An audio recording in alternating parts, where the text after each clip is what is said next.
Assalamualaikum warahmatullahi wabarakatuh. Kami dari kelompok 5 ingin menanyakan hasil proyek 2 kami tentang kedua. Perkenalkan, saya Reva Gabaran Ahmad Pratama dari nomor absen 25. Saya Rizky Lestari dari absen 28. Saya Salah Sari dari absen 29.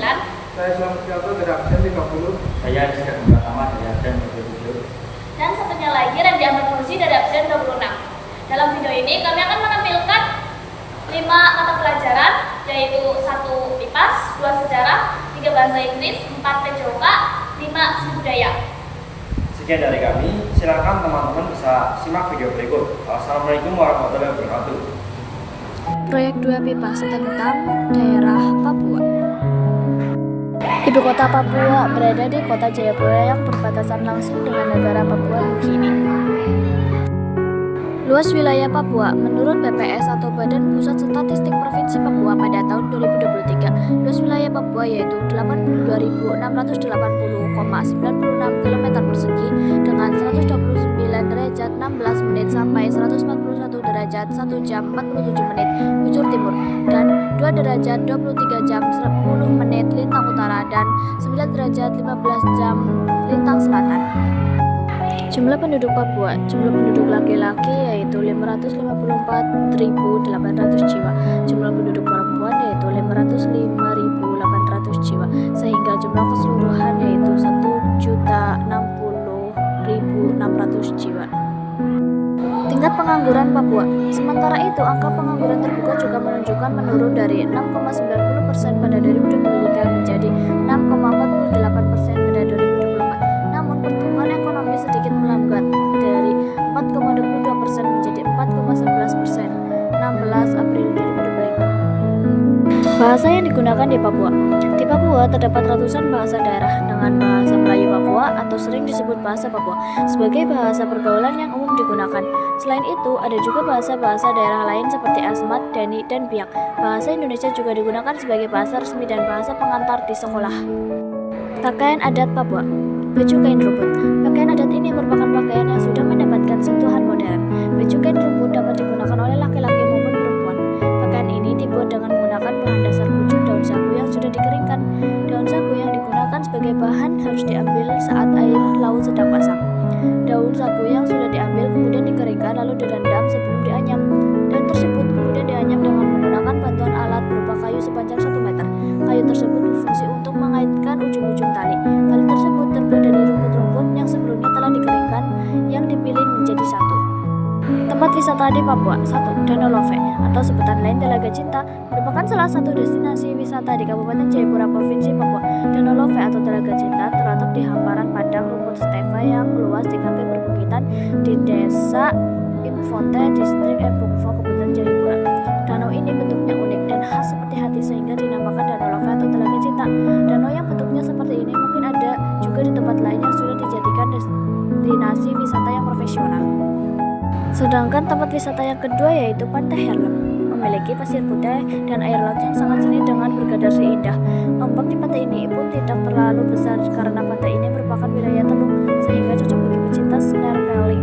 Terumbu karang, ikan laut, dan biota laut lainnya dapat kita saksikan sebagai snorkeling di Pantai Herlem. Tidak perlu snorkeling sampai ke tengah laut untuk melihat keindahan bawah laut. Pantai Herlem ini beberapa meter di bibir pantai pun sudah menawarkan snorkeling spot yang indah. Sejarah Tari Abuse Papua. Proyek 2 Sejarah Indonesia. Asal-usul Tari Abuse. Tari Abuse berasal dari Papua dan merupakan salah satu warisan budaya yang kaya makna, mencerminkan kearifan lokal dan filosofi hidup masyarakat Papua yang harmonis dengan alam dan spiritualitas. Tari ini sering menggambarkan hubungan masyarakat Papua dengan alam sekitar, dan makna utamanya adalah tentang seorang cucu yang berpamitan kepada kakek dan neneknya untuk pergi perantau. Makna Tari Abuse. Tari Abuse memiliki makna yang sangat beragam, mulai dari perpisahan hingga penghargaan terhadap alam. Secara garis besar, tarian ini menceritakan tentang seorang cucu yang berpamitan kepada kakek dan neneknya untuk merantau. Selain itu, tarian ini juga melambangkan rasa syukur dan penghormatan terhadap alam, serta menjadi simbol kebersamaan dan tradisi di Papua. Tujuan Tari Abuse. Tujuan dari Tari Abuse adalah untuk memperkuat identitas budaya masyarakat Papua. menunjukkan hubungan mereka dengan alam dan spiritualitas, serta mengerjakan nilai-nilai moral dan spiritual. Tari ini juga dapat digunakan untuk mendukung tim nasional sepak bola Indonesia dengan mengubah liriknya. Manfaat tari Abuse. 1. Pendidikan moral dan spiritual. Tarian ini mengajarkan nilai-nilai moral dan spiritual yang penting, seperti rasa hormat dan tanggung jawab. 2. Kebersamaan. Tari Abuse dapat mempererat kebersamaan antar masyarakat. 3. Warisan budaya. Tarian ini menjadi bagian penting dan warisan budaya Papua yang harus dilestarikan.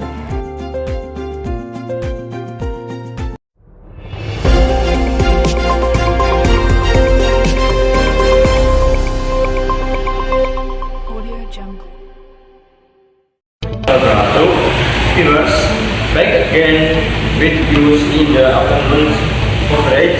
This time we want to interview one of the Abuse dancers from Papua.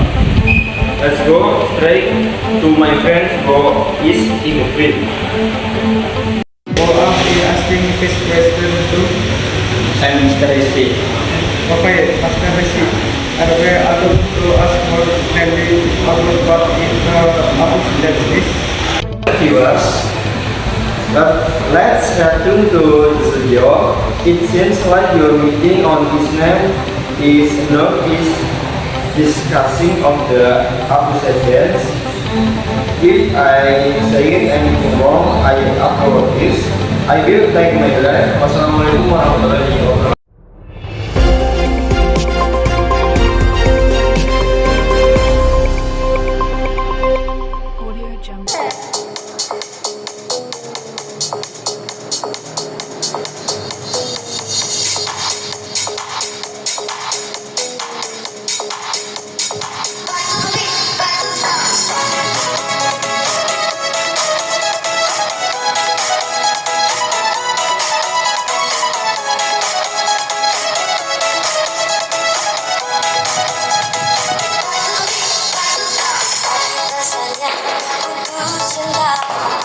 Besarnya di dada, buat kita jadi gegana, bisa kalau merana. Mendingan kita happy aja, lupakan semua. Marilah kita goyang bersama, goyang kemana-mana. Ayo goyang biar hati senang.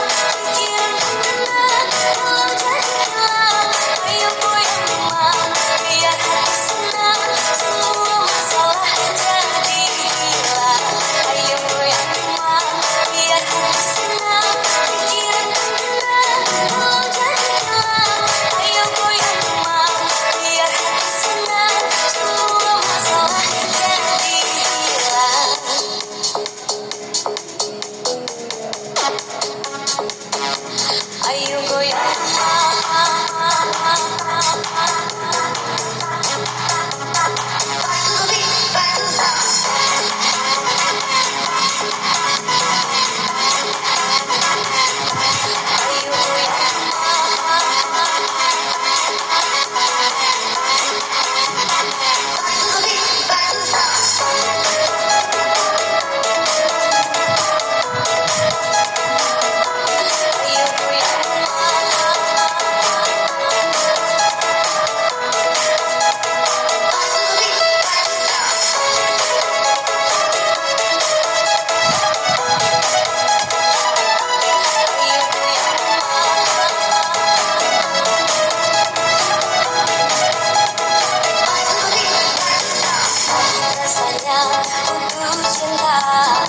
besarnya di dada, buat kita jadi gegana, bisa kalau merana.